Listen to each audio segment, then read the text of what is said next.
তোমার নাম কি? নূর। নূর, খুব সুন্দর আর্ট করছো।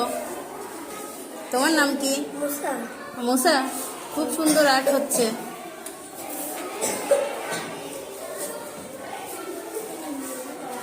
তোমার নাম কি?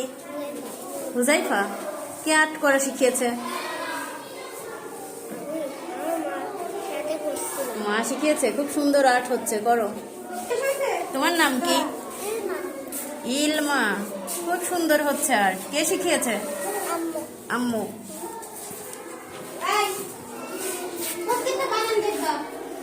তোমার নাম কি? অনুষ্কা, খুব সুন্দর আর্ট করছো, করো। তোমার নাম কি? সারা, কে শিখিয়েছে আর্ট করা? সুন্দর হচ্ছে। তোমার নাম কি? রাইসা, খুব সুন্দর আর্ট হচ্ছে তো। তোমার নাম কি? রাদীপ, কে শিখিয়েছে আর্ট করা? সুন্দর হচ্ছে, করো।